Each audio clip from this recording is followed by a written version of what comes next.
I'd like to call to order the RTA Audit, Safety, Compliance, and Real Estate Committee meeting. Teresa, if you could please call the roll. All right. Mayor Kumar, You here? Ms. Moss, Mr. Joyce, Ms. McCall. Here. And Mayor Weiss. Here. We have 3 committee members present. You have a quorum. Thank you very much. This is our quarterly internal audit meeting. I think they've been very beneficial. And Tony, I'm just going to turn it over to you to make the introductions to Jefferson Wells and the validation of the self-assessment relative to with the Institute of Internal Auditors. Thank you, Mayor Kumar. Good morning, everyone. My name is Anthony Garofoli. I'm the Executive Director of Internal Audit. Welcome to the fourth quarter presentation of our Internal Audit Committee. I want to welcome General Manager, CEO, India Birdsong Terry, members of the Audit Committee. My staff is here to make a presentation today. And also, good morning to our executive management team. Without further ado, the first item on our agenda is relative to our independent validation of our self-assessment. We have with us David Goliath here from Jefferson Wells, USA, and I'm going to welcome him to the microphone.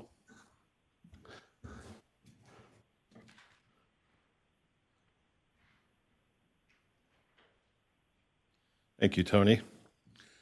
I'm David Goliath, and I'm with Jefferson Wells. I'm part of the engagement team.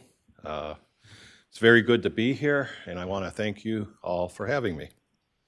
So, the international standards for the professional practice of internal auditing requires that an external assessment of an internal audit activity must be conducted at least once every 5 years by a qualified independent assessor or assessment team from outside the organization, which Jefferson Wells most certainly is. The qualified assessor or assessment team must demonstrate competence in both the professional practice of internal auditing and the quality assessment process. The external quality assessment can be accomplished through a full external assessment or a self-assessment with independent validation. We at Jefferson Wells have had extensive experience doing both. The Greater Cleveland RTA's internal audit leadership team considered the form and frequency of the external quality assessment, as well as the independence and qualifications of the external assessor and the assessment team from outside the organization, including any potential conflicts of interest. The Greater Cleveland RTA conducted a self-assessment of its internal audit activity and selected Jefferson Wells as the qualified independent external assessor to conduct a validation of the self-assessment. The independent validation concluded last week on February 13, 2023, and it provides the audit committee and management with information relating to internal audit as of that date. Future changes in environmental factors and actions by Greater Cleveland RTA, including actions taken to address observations, may have an impact upon the operations of internal audit in a manner that this report did not and cannot anticipate. Considerable professional judgment is involved in evaluating the observations and developing recommendations. Accordingly, it should be recognized that others could evaluate the results differently and draw different conclusions. So I want to talk a little bit about the 3 different rankings that there could be.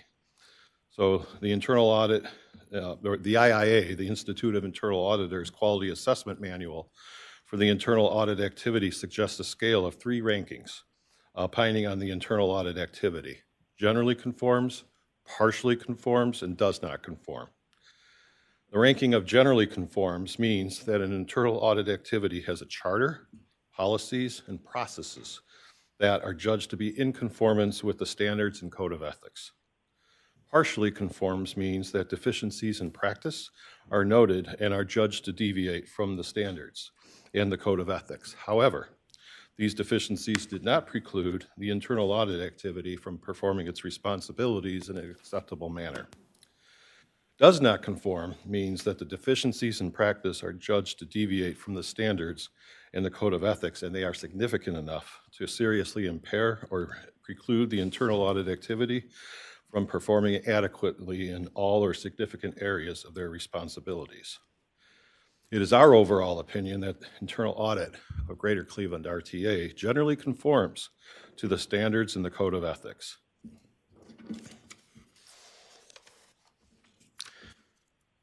So what exactly does that mean? There's different standards that the Institute of Internal Auditors has. They're basically in three categories. There's attribute standards with which the Greater Cleveland RTA Internal Audit Department generally conforms. There's performance standards, which the Greater Cleveland RTA Internal Audit Department generally conforms. And then there's the Code of Ethics, which the Greater Cleveland RTA Internal Audit Department generally conforms. So overall, it generally conforms. So these attributes standards address the attributes of organizations and the individuals performing the work. These are generally assessed periodically in a QAIP, which is a quality assessment with an independent validation. So the performance standards describe the nature of internal auditing and provide criteria against which the performance of services can be measured. These are generally considered the standards to assess the day-to-day operations of internal audit. So what we did was we did interviews with a couple members of the audit committee, with several members of the senior management, and with 3 members of the internal audit department. We looked at surveys that internal audit had conducted, and we also looked at documentation that we viewed that correlated to the standards. That was basically our process. That's all I have.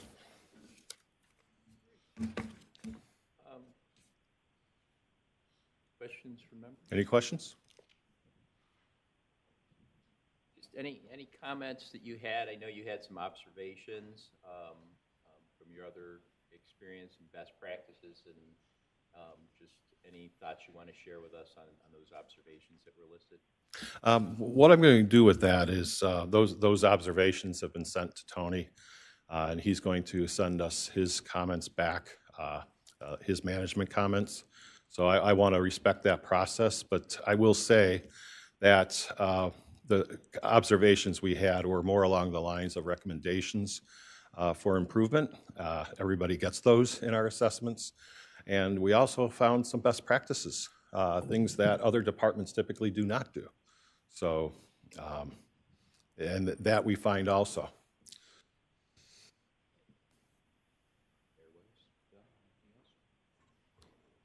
Quick question. Hi, good to meet you. Question for you as far as the recommendations that you've got that will be sent over to Tony. At what point in the process will they be shared with management, just so that we can make sure that we can also assist as needed? Does that become a document so that it's shareable with the audit committee, or what's the process on that? Ms. Birdsong, Tony Garofoli. We will certainly review all of the information provided by consultant Jefferson Wells, consult with the audit committee and yourself, and then we will provide responses, and then we look forward to their final published report. Correct. And that's the process we use for all internal audit departments that we review. And I have asked when Tony has his draft responses to obviously take a look at those as well. So we'll make sure everybody's in the loop. All right. So I just want to thank everyone for their assistance, for their time, and we really appreciate it. Thank you very much. You bet. Thank you.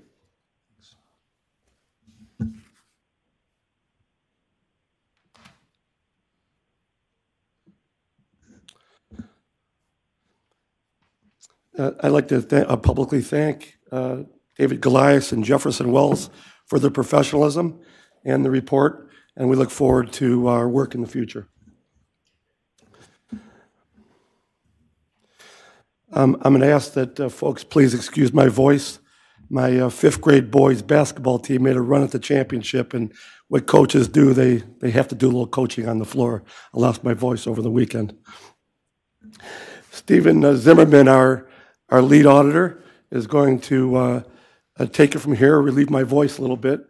He's going to take us through the process in our next agenda in terms of how we developed our 2023 proposed risk-based plan. That plan will be subject to this audit committee's review and then hopefully to present to the board at next Tuesday's February 28th meeting for approval and resolution. So at this point, I'll turn it over to Stephen Zimmerman.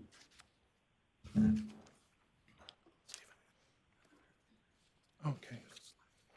Where's the clicker? Here. Good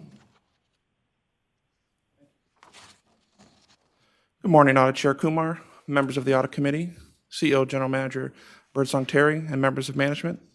As Tony said, my name is Stephen Zimmerman, and it's my privilege to present to you our methodology and results of the 2023 audit planning process. To start us off, I'll just remind everyone that per our internal audit charter and the International Professional Practices Framework, we are required to submit at least annually an audit plan, which is based on a entity-wide risk assessment. We perform this risk assessment every year, and we use information from interviews with senior management. We review the strategic plan, tactical plans, performance management tools that the RTA uses. From that strategic risk assessment, we identify the strategic and process risks for auditable entities within the organization. We then score those strategic risks based against the organizational objectives that have been defined for the authority, using a combination of the information we obtained from our interviews, experience with prior audits, knowledge of the business. And finally, we will prioritize a list of potential projects that can address the strategic risks identified. I'm going to take a moment to walk you through some of the tools at a high level that we use with our new Teammate Plus audit management system. In the top left, we have some objects that are used in our IT system. We can organize objectives, strategic risks, process risks, and controls. So in our world, an objective would be something that management has said that they want to achieve. It could be a one-year objective, or it could be multi-year objectives. Strategic risks are risks that could impede management's success in achieving those objectives. And in our audit management system, a strategic risk would be something along the lines on the bottom left would be operational, financial, reputational, compliance, fraud, waste, abuse, or information technology. Underneath strategic risks, we would slot in procedural risks that could help inform us how we could score the strategic risk against that objective. On the right here, we have an example of a hierarchy, with the top being an entity, which would be the service quality department. Then there would be a series of objectives that the service quality department has inherently. One of those objectives, which is broken out, is the train field operations and the integrated communications center, which controls the train movements out on the right-of-way. And then underneath that objective would be various strategic risks. And in this example, I've got one that has been expanded out, which is the operational risk. Includes some procedural risks, such as unauthorized train movements, operator improper conduct, and service interruptions. And then what you'll find under that is a green shield, which represents controls that are designed by management to mitigate the risks to the authority. And what we do in our engagements is we'll often go out and test those controls to make sure that they're designed properly and working. So some controls that would fall under this scenario would include the train control standard operating procedures, service quality field supervision, and our consolidated train dispatch system. What we do is we use our software to risk rate the strategic risks, and that risk rating will be based on the impact and likelihood. Impact is how bad would the risk affect the authority if it materialized. Likelihood is what are the chances that it could occur. We use a 1 to 5 scale, and the average of that score from 1 to 5 will give us a heat map of how risky that particular activity is.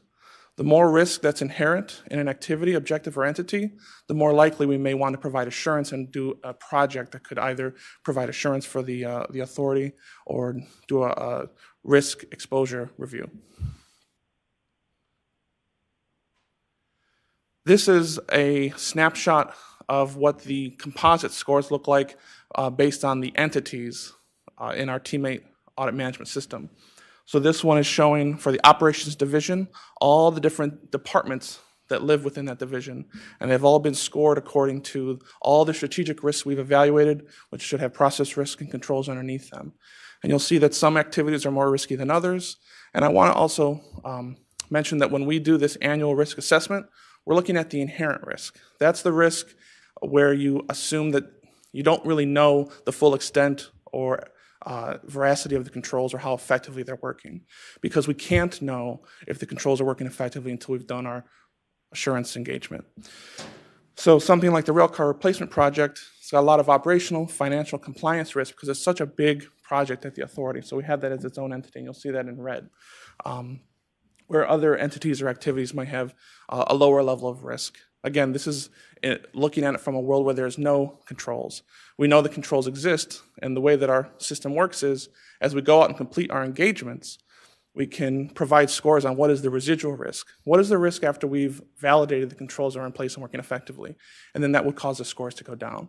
It's meant to be iterative, and now that we have this new software, and we're going to use this process moving forward within our system, we'll be able to constantly be evolving our risk assessments and get a really accurate snapshot of risk at the authority. This is an action shot of some of our risk planning activities.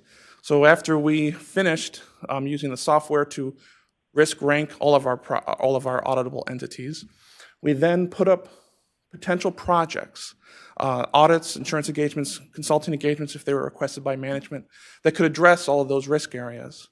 And we like to do a little blend of, that we have the stuff on the computer and we're using the tools, but we're also discussing, debating, sharing, and using basically paper Post-its on the walls and some of our monitors to kind of share that information and talk a little more in depth. The outcome of our risk assessment is that we'll have a prioritized list of projects, and we have to assign hours to those because we only have so many hours within our staff allotment. So we go down from the highest risk area down, and we assign hours until we basically run out. We also have to account for vacation and administrative time and training. Once we've completed that activity, we make sure that all of our projects are aligned with our organizational strategic plan and our success outcomes. This is our 2023 audit plan. You'll see it's organized by project, how many budgeted hours we have for the year, and then the success outcomes that project is particularly addressing with a legend on the bottom right. I do want to point out a few engagements, but I am also going to open the floor for questions, comments from the audit committee. So some engagements that I want to point out is that we have a number of projects that are going to be addressing customer experience because we identified through our interviews with management that it's a major driver for this year. So those would include our audit of bus stop and rail station signage, our audit of the customer communications in regards to service interruptions, as well as the complaint resolution process for our telephone information center. You also may see that under our internal audit bucket, we have one project that is billed at 1,000 hours for work order management. That does seem like a lot of hours for one engagement. However, what we plan for that is we're going to engage all of the staff in this audit, and we're going to be looking at the veracity and accuracy of work orders in our maintenance management system. And we're doing this project because we had identified some opportunities for improvement in some other engagements in the past year. And we want to provide assurance that work orders are accurate, that they're completed on time, and that they exist for all assets that require them. We also have a number of construction audits that we do every year. However, this year we're also going to be slightly changing the way we do our construction engagements. We're going to be doing a broader engineering project controls and project support audit, which is going to look at various controls across many construction projects. However, there are a number of discrete, high-profile construction that we're going to look at, which includes the trunk line signals and the waterfront line bridge rehabilitation. Now, I know there are a number of other very important construction projects that are planned for this year. However, some of them may not go to bid until later in the year, and design might not even begin until the end of the year. So we're always do reserve 2,000 hours for special requests and emerging issues, and if things need to change and new priorities arrive. So I will now open the floor for any questions, comments that you may have on our 2023 plan. Good morning, and thank you for the presentation. Question, because this is the first year, if I'm not mistaken, we're using the new software system. Is that? Mayor Weiss, Tony Garofoli. We've used an audit management system for about 15 years now.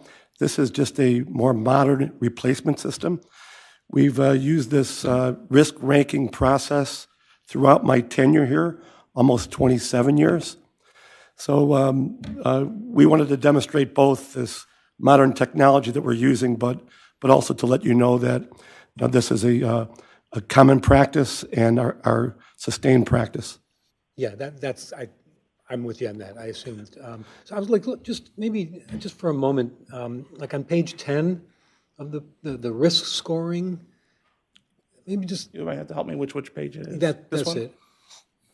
Maybe just at a very, very high level, sort of what are we looking? What are you looking at in the user interface? Yeah. So the leftmost column is the inherent impact score, and that's at the assessment level. So when we're doing let's say that we were rating the strategic operational risk of the Hayden district, we would be ranking the impact of all the process risks that we might identify under the Hayden district, which could be related to the ability to meet pull-out, having vehicles that are ready for service, making sure that the facility is maintained.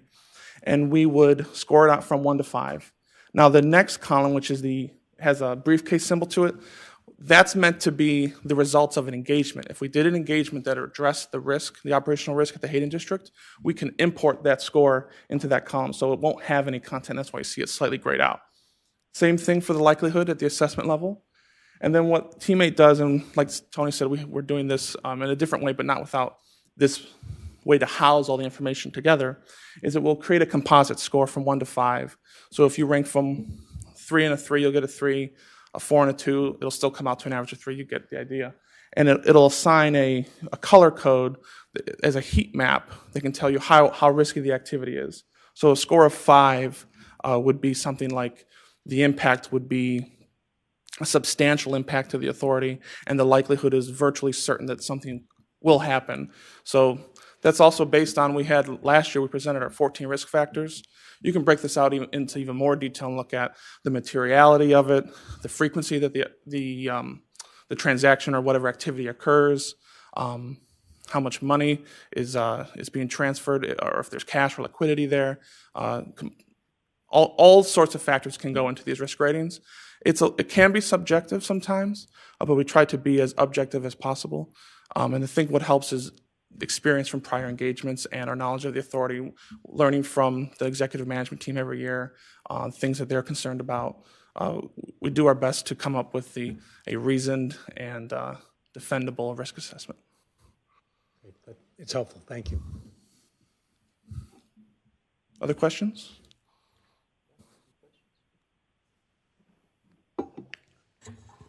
Okay. No question, but more of a comment. I did have an opportunity to go through this information with the team. And last week, we kind of went through all of the items that you see. So I saved my questions for that meeting. I think we were in there for about an hour, 2 hours. It was a long time, but it was good. And just being able to think through the audits that they do have a certain area, as they mentioned, the 2,000 hours that are reserved for additional work, if you want to call it that, I guess, for special projects. I did have particular interest in a few of the items that are up there, and we talked through how they can kind of get a little bit more of a deep dive into some of those items when it comes to especially the operational things, and making sure that we have new processes and procedures to deep dive into things like safety and PTASP and all of that. So I did have a good feeling that they also talked with the customer service aspect of how we produce our service, and the post-its that you saw on the wall were really helpful because they were indicative of the conversations they had with the deputies on each division, and we saw common themes, I think, in a lot of those conversations, so that was really helpful. Great. Thank you so much for that overview. Very helpful. So at this time, staff requests that the Audit Committee recommend to the full Board of Trustees the proposed 2023 audit plan for approval, the February 28th meeting. You heard the request. Is there a motion? So moved. Second. Okay. All in favor, signify by saying aye. Aye. Aye. Motion carries. We'll refer that to the full board. Thank you. We will now transition to discussing our fourth quarter audit report activities. We'll do our standard process, which includes looking at completed projects, projects in progress, our continuous audit program, and then everything you see on the right, including special requests and emergent issues, our external audit coordination, et cetera, et cetera. So without further ado, I'm now going to turn it over to Staff Auditor Laura Croshaw, who's going to talk to you about our first completed project, the paratransit vehicle purchase.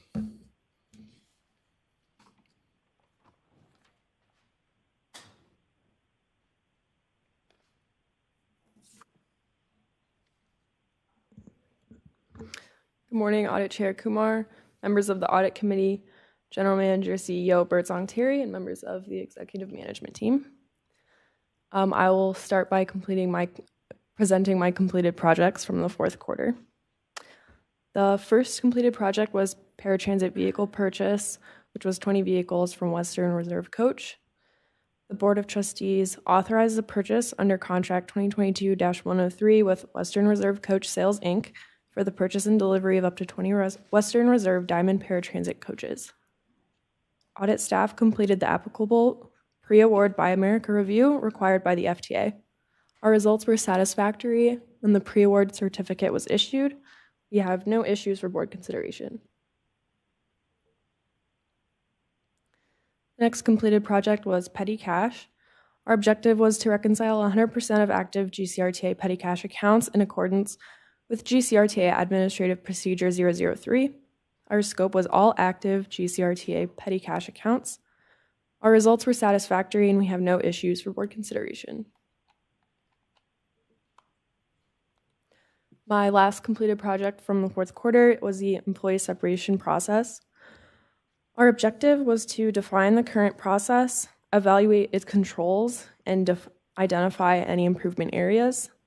Our scope was employee release form asset tracking, IT access termination, payout and arrears calculation, pre-termination hearings, and timeliness of processing. Our results were marginally satisfactory with findings and recommendations from management, which we have already discussed with them. We found that the form used to process separations was not being used as designed, and we recommended to management that they automate the process, and they have made progress to move this and many other processes to AirSlate. I will now turn the floor over to Molly to discuss her completed projects.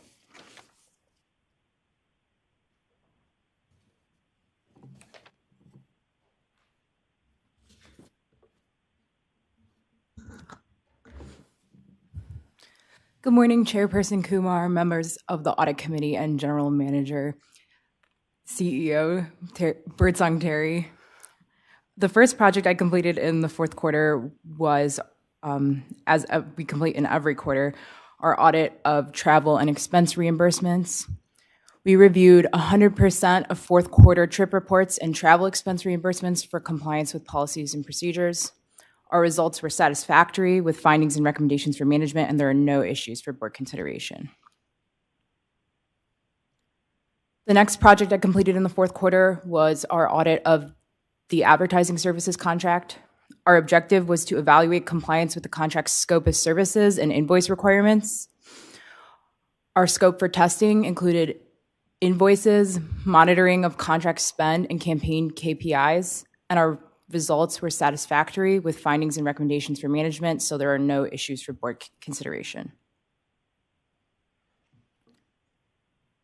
The final project I completed in the fourth quarter was our audit of the revenue generating services contracts. Our objective for this project was to obtain all revenue generating contracts, including contracts with Lamar Transit and with Pepsi for vending services, identify the terms and conditions for each contract, and to validate the revenue streams. Our scope for testing included advertising revenue payments and revenue payments for Pepsi for vending services, validating sales reports from both contractors, and revenue share benchmarking for Lamar Transit. Our results were satisfactory with findings and recommendations for management, and there were no issues for board consideration. I will turn it over to Staff Auditor Darren Garlock to discuss his completed projects. Could I ask one question? Just on the travel and expense Yes. reimbursement, reviewing all trip reports and travel expense. So that's all for the fourth quarter, I presume? Yes. Yes? Okay, as opposed to full month. And how many is that ballpark? Is it, I took travel over at the beginning of the fourth quarter, and it was a particularly busy quarter for the authority, so I think I've maybe done 50 in the fourth quarter. okay. Okay, thanks. I was just trying to get a, And just one quick question, on the Brokaw and the Lamar contracts, when you say satisfactory with findings and recommendations, could you just give an example of one of the findings and/or recommendations?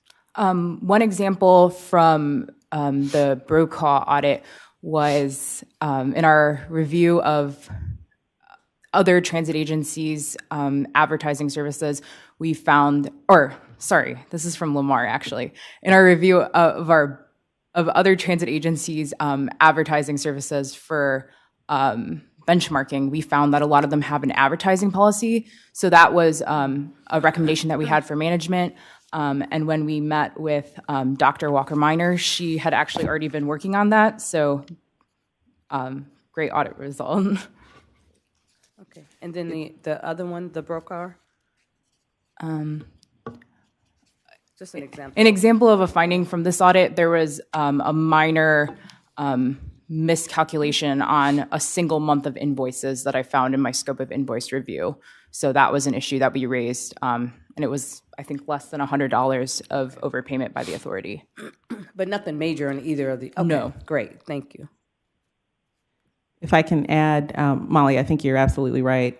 Just a quick heads up for the board members that are in the room. We will be continuing that work on the advertising guidelines, as Molly mentioned.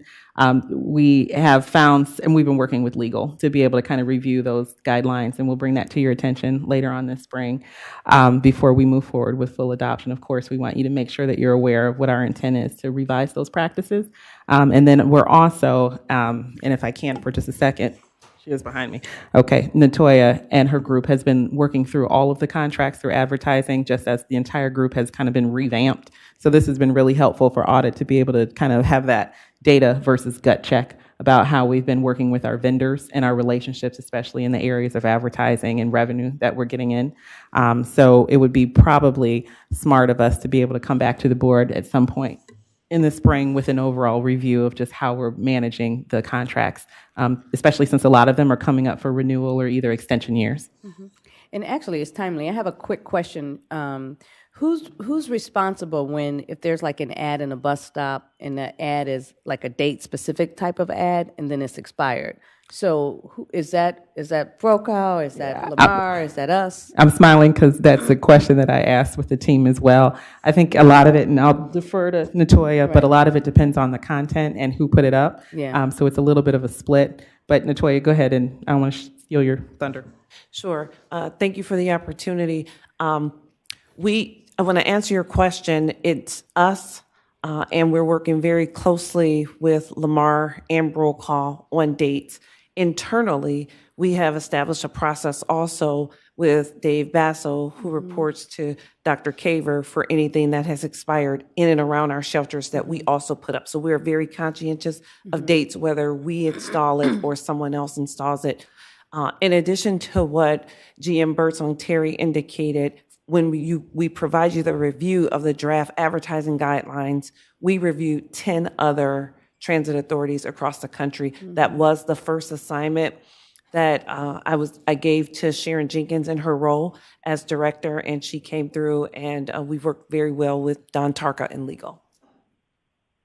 Just a quick follow-up. The only reason I asked is because just yesterday I noticed something, but it's not just RTA. It's another ad dealing with the 20 2022 election that are still up in the bus stop. I just happened to see one.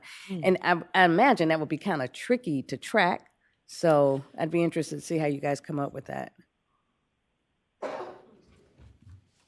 Because I know that can be tricky to like monitor, but it's good. Thank you.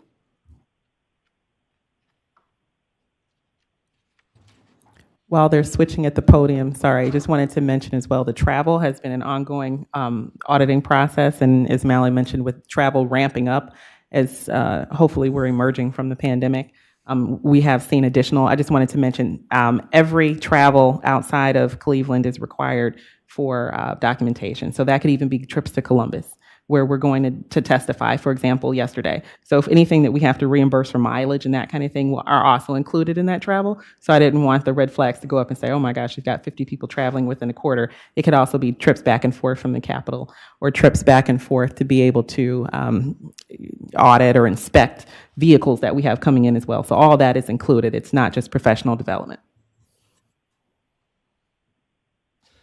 All right, Audit Chair Kumar, members of the Audit Committee, and General Manager, CEO Birdsong Terry. And welcome guests, good morning. The tool allowance and shoe reimbursement payouts are part of the ATU contract, and the objective was to review compliance with the terms of that contract. Our scope was to validate all payouts in 2021. The results were marginally unsatisfactory, and we've encouraged management to utilize a master list of eligible job classifications. And with that, we now transition to projects that are in progress. We're currently in the risk assessment phase of an employee and dependent healthcare eligibility audit. Our objective is to evaluate compliance with GCRTA policies and procedures regarding eligibility, and the scope will be determined once the risk assessment has been completed. The Common Area Maintenance Agreement is the agreement between GCRTA and Bedrock Real Estate, which allows our customers to use the common areas of Tower City to access the Rapid Station and the Gateway Accessway. The objective of this audit was to identify the requirements of the agreement and to validate compliance with those terms. For the scope, we reviewed payment history, invoice accuracy, utility billing, and reimbursable expenses. GCRTA recently hired a new property manager, so internal audit plans to meet with this individual prior to resuming our fieldwork. The contents of the Public Transportation Agency Safety Plan are subject to audit on a 3-year cycle. And so we conducted an audit of accident notification and investigation procedures. Our objective was to ensure compliance with FTA regulations, SSO guidance, and Administrative Procedure 002, which is the Revenue Vehicle Accidents SOP. The scope included compliance with FTA standards and GCRTA SOPs, accident reporting, response, and investigations. We've decided to further expand our review by including an accident incident training and discipline outcomes audit in our proposed 2023 audit plan. And now I'd like to reintroduce Laura Crawshaw, who is going to discuss her projects in progress.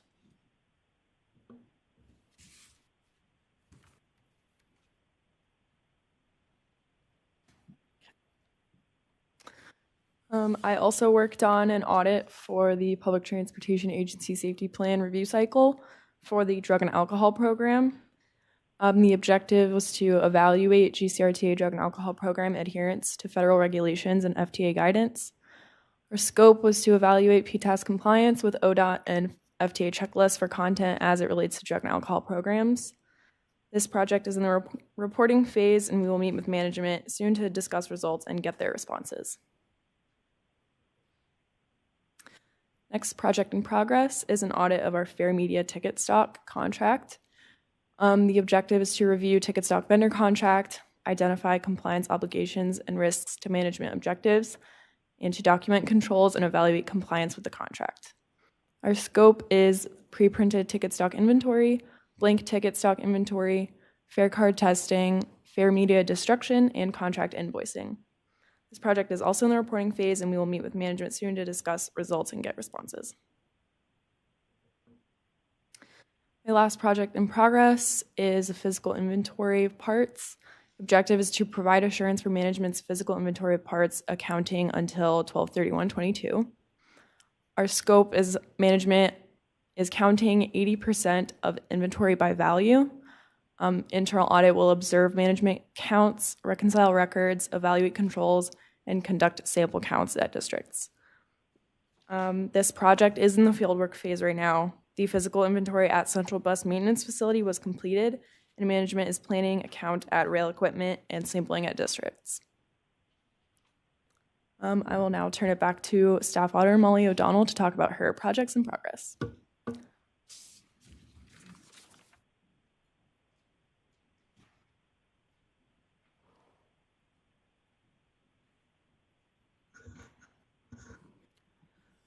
The first project I have is our consulting engagement with HR to review employee hiring practices. Our objective for this engagement is to document and understand the current recruitment process and evaluate any bottlenecks, and finally learn how candidates perceive the authority during the process. As I stated, the scope for this engagement is a consulting engagement in cooperation with HR to review the efficacy of the hiring process and produce process maps that HR can use within their division. The current status of this project is testing and fieldwork. The second project in progress that I have is our overtime audit. Our objective is to analyze overtime expense across the authority and identify patterns and red flags for follow-up. We also used the preliminary results from this analysis to inform our risk ranking during our audit planning. The scope for this audit included overtime expenses from 2019 to 2022, work order records from our maintenance management system, and records from our operator time and attendance system. And this audit is currently in the testing and fieldwork phase.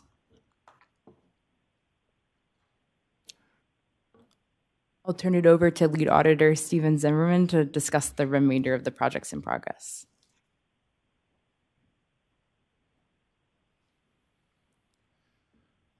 We are currently engaged in the post-delivery review for 20 GILIGs, compressed natural gas.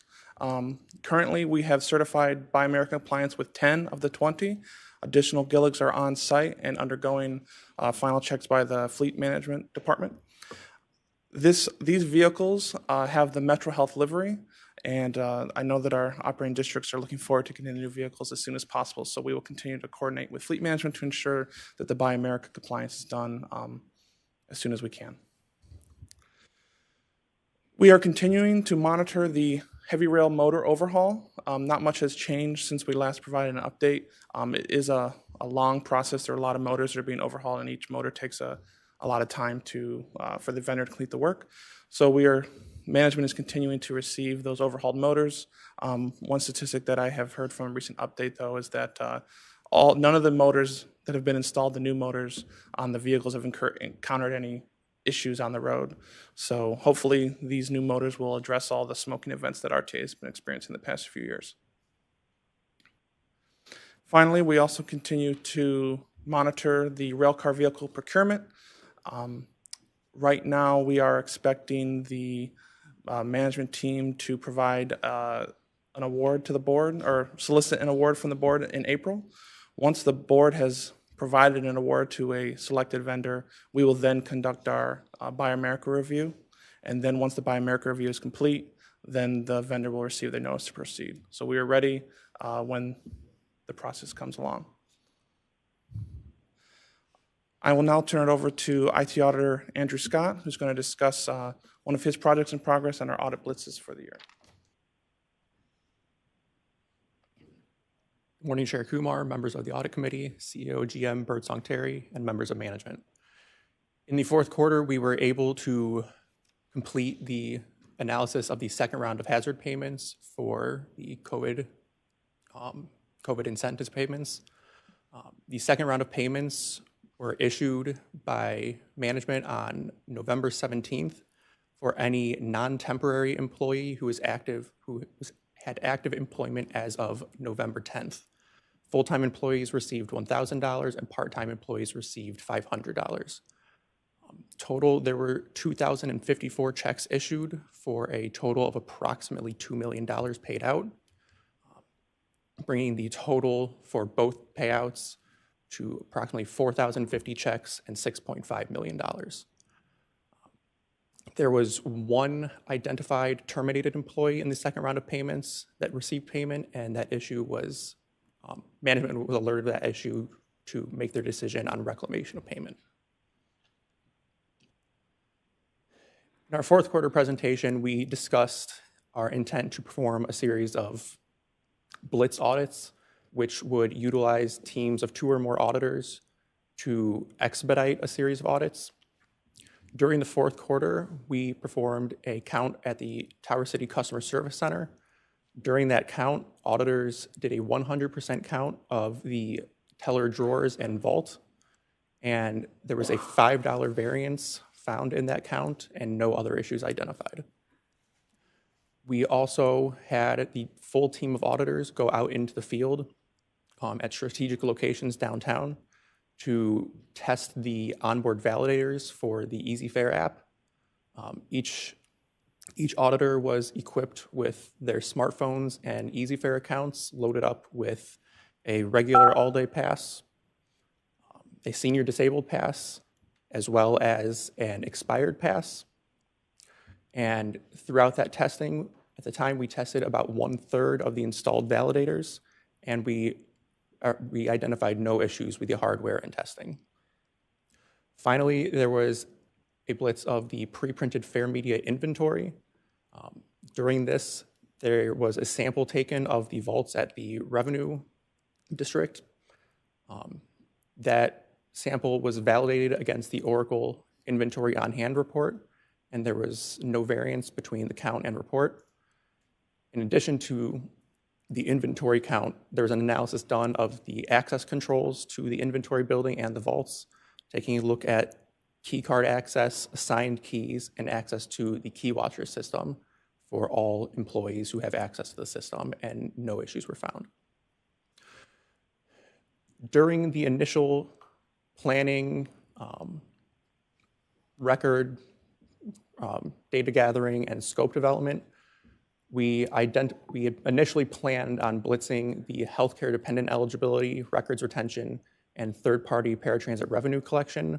But during those initial planning steps, it was determined that scopes for each of those projects would be too large to perform in a short amount of time, and those have each been rolled over into the 2023 plan as a full audit.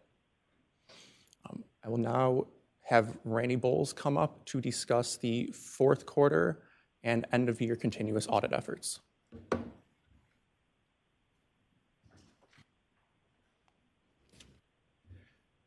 Good morning, Mayor Kumar, members of the Audit Committee, and General Manager and CEO Birdsong Terry. Paratransit eligibility, that's to certify only eligible applicants use our paratransit services, and we developed a series of scripts that evaluate client information against the death records posted to the state of Ohio Department of Health Vital Statistics database.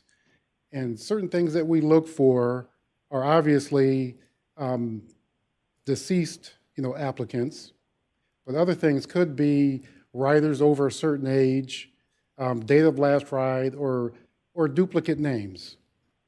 And those aren't necessarily deactivated, but they are flagged to take a further look at for potential deactivation. And this script has been run, and the results are being prepared for management for review and further action. Nepotism. This is to ensure employees are compliant with the GCRTA Code of Ethics and compliant with Ohio law, to avoid personal conflicts of interest. And certain things that we look at, from the databases are, employees who share the same address, who share the same dependents, And in an ideal world, they'd all self-report. And these relationships and potential relationships are then shared with management. And of course, the script has been run and the results are being prepared for management for review. Purchasing card, this is to streamline the purchasing process and to ensure transactions are compliant with the GCTRA procurement process. And some of the things that we look for in this is if somebody were to, try to get around some of the approval processes, might require some paperwork or like a type of sign off. For example, if a transaction at 500 might require additional, sign offs or some type of compliance, we'll look for like split transactions where they might make multiple transactions to try to get around that, or transactions over like $2,500 or around that amount. Could be holiday transactions, potential gift cards. There's a whole list of things that we look for. And that script has been run and results are being prepared for management's review and action. Revenue collection. The purpose of this is to evaluate and provide assurance that fees are collected, reconciled, posted to accounting records, and deposited to the bank. This script was executed for quarter 4, and the results have been reviewed with management for review. This particular script is probably one of the ones we've had running for the longest. And this was one that was kind of targeted for, to make an improvement for the script, which we're doing eventually for all the scripts. For example, where we would get a file from KeyBank, an Excel file, and we would manually go through and balance all the ticket vending machines and GFI transactions for the entire quarter. And that could take several hours, even a few days to do that. That was how the script was initially written. With some of the improvements that were made, you literally just click a button, it would balance 95% of them in a matter of minutes. So the resulting time to balance it was maybe an hour or something like that. And the results from this script has been provided, will be provided to management as well. In payroll, the purpose of this is to evaluate the payroll data from the authority across the ERP system. This script was actually our first smart analyzer script. And what that is, it's a black box script delivered from Caseware, which has 15, pre-written scripts by Caseware. And a lot of these scripts, I don't think I could have came up with some of them on my own because it's quite a bit.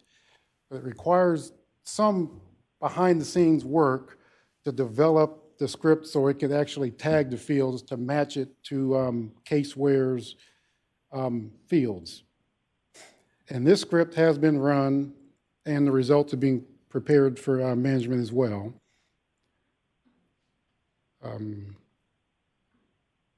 Okay, actually, one thing I do want to point out about the scripts before I call up Tony is when you write a script, the first time, the development work, it takes considerable amount of time to develop it. Once it's done, it's really just a matter of clicking a button and it runs. So as we go through each one of these scripts, it gets faster and faster each time, and there's less manual work involved, less chance for errors. And what that does for my time, it frees up my time to start working on other scripts that we have coming down the road in the future. And we have a few smart analyzer scripts that are kind of on the road to be developed as well. I just wanted to point that out before I turn it over to Tony. Any questions? I have a quick question. I'm just curious. The paratransit audit, have you ever found any fraud? I have not. Okay. Just curious, I don't know how that would work, somebody posing as somebody that may be deceased, but just curious to see if you ever, and then the employee with the hazardous pay, that I know has to be turned over to management. But did that employee like work the entire COVID process, or were they terminated beforehand?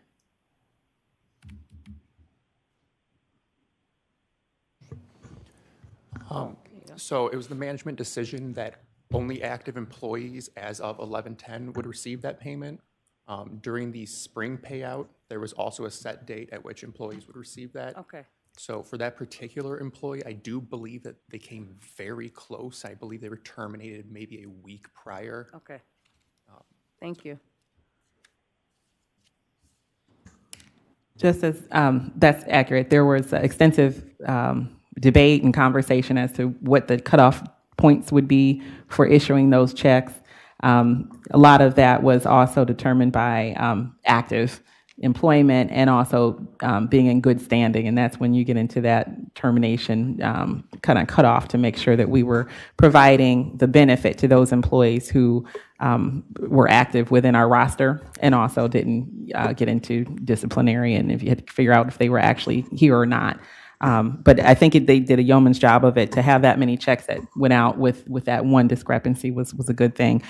Just to be able to comment, I've been in different organizations where the paratransit issue with the death kind of count, it happens more often than you think. Because it's very difficult sometimes to make sure that you can keep tabs on people's personal lives and what happens. And because we're dealing with such a vulnerable population, that oftentimes happens more than you think when you haven't seen a paratransit rider in maybe a couple weeks or a couple months, and then you get into the subscription trips where it's a normal kind of occurrence versus someone who just kind of calls in ad hoc, and being able to make sure that we can keep track of their well-being is really important. I know we had a lot of that extensively in Tennessee when I worked there, and there were more folks than I would want to count that actually were on that I don't call it a death list, but the count. Yeah. So it's a great way to make sure that we actually have an updated roster. Otherwise, we have these kind of ghost customers that you have into your count, and you want to make sure that you're accurate. Yeah. It could actually be a good way to check up on some of the riders too, particularly if you know our paratransit pretty much know who's riding and who the regulars are, and you don't see anybody for a couple weeks. It's like the sick and shut in list in church. You know, you can just check up on them. So, yeah. Thank you, Randy. We're getting near the end. Special requests, emerging issues. This is our role as the Inspector General for the authority. We receive tips through our fraud hotline. Employees will call us and certainly management requests, and we do our best to respond to every one of them. During the quarter, we had these 5 requests for us to take a look at certain things, and we were able to complete 4 of these issues. Reclassification of fare revenue. This is on the bus. This is where our fare box has certain features to allow our operators to provide a stored value card to our customers as a form of change. And we found some operators that took advantage of the feature, and management addressed this issue. Controls are in place. Reports flagged it, and things are working as they should. Incompatible employment. This was we have a code of ethics issue with folks that are working here and working somewhere else, and there were a couple incidents where folks were working perhaps on our clocked into both locations, or not showing up for work here and showing up for work someplace else. Again, these issues were brought forth to management after investigation and addressed in quick fashion. Nepotism, rail facilities maintenance. We did not find support of this allegation of nepotism there. We did identify some control issues for overtime and work order management, and this is where you see we've developed some audits in our proposed 2023 plan to address just those things, overtime and work order management. The mileage reimbursement is still under review. External audit coordination, which is also in our audit charter, part of our responsibility to minimize duplication of efforts and to share risk identification with external auditors. The Federal Transit Administration, you should know, is beginning in November, December. They are doing a triennial review. And this is how they monitor our requirements with grant compliance. They will be, this year, they're usually on site. They'll do a desk review, they come on site, and they do a practice review. This is the first year I understand that they're going to be doing a virtual review, and we should have the results of that virtual review sometime in April, May timeframe. Status of outstanding follow-up. Let me advance these slides, I'm sorry. All outstanding recommendations that we make to management, we negotiate them, they agree, they assign an owner, an estimated implementation date, and we track them to closure in our audit management system. Other projects that we're working on, you saw a little bit of a demonstration of our new audit management system. We are thankful of the opportunity to replace our old system. It was a little bit of a rigorous process with all of our projects and other work going on, but we had that system installed and configured and training, and our staff is using that now.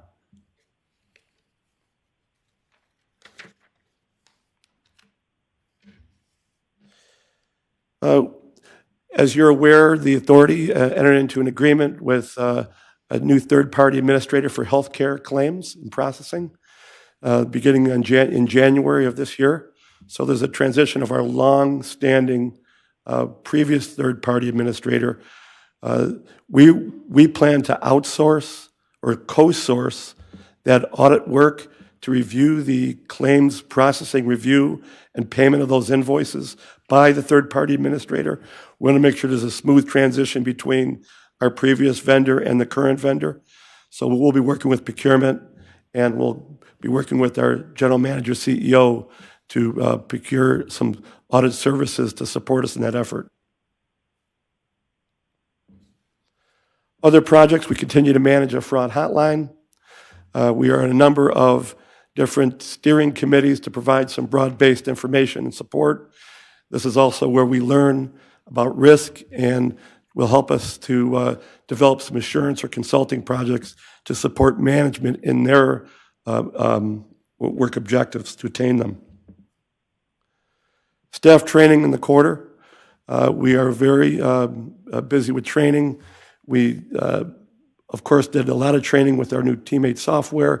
We're active in our local chapters, the Institute of Internal Auditors, the Association of Certified Fraud Examiners, and other local chapters. We take advantage of all the training that's available locally. That concludes our report, and I'll be happy to answer any questions that you may have. Any questions from the committee? India, any questions? Yes, Mayor. One question. Can we go back to the healthcare claims? Sure. For just a moment? Yes, sir. We are, this is maybe a question more for staff, but we're self-insured. We are self-insured. Okay, so the auditing is on both, and I assume there's an excess coverage. So is it covering just the self-insurance? Let me describe for you what our audit is, okay? So first of all, we want to make sure that the covered dependents and lives that are eligible in this authority are included in the healthcare program appropriately. So we do a dependent eligibility review. Is there a marriage license? Is there a birth certificate? Is there a crib card? Is there a court order? So that these dependents, we can validate them, and then are they enrolled properly in the healthcare program? Once we're there, now we are self-insured.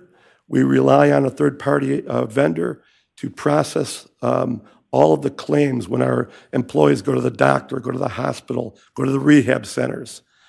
And there's diagnostic codes and procedural codes developed by the American Medical Association. So these are changing all of the time. The authority is going to get an invoice on a monthly basis. So you can imagine, how many claims there must be in a particular month. So we don't want to, being self-insured, we want to provide some assurance that those claims are adjudicated appropriately, that they are for the right people, and they are for the right amounts. Doctors aren't double billing. The procedure codes make some sense. So we need some help with that. So we will co-source that with a qualified vendor to help us do that audit. So that more or less gives you the scope. And we intend to look at the last couple of years. In our contracts with the third-party administrators, they provide a one time a year you can come in and take a look at us. And they'll say how many years you're allowed to go back. So we have to do our best effort to make that the best audit we can make it. And then if there are any issues that we identified, we will work with our legal department and others to seek recovery from the third-party administrator or whomever we need to work with. Great, thanks, very helpful. You're welcome. Any other questions? India, any other comments? Tony, I want to thank you and your team and Jefferson Wells for the presentation today. Very informative as always. And again, I think doing this on a quarterly basis is extremely helpful for the audit committee members and probably for management as well. So thank you for your time and effort. I know in prepping and talking with you over the last few days, there's a fair amount of effort that goes into this, and we do appreciate that. Thank you. Any other items? Miscellaneous? Okay, motion to adjourn? Second? Second. Okay, all those in favor signify by saying aye. Aye. Opposed? Meeting adjourned.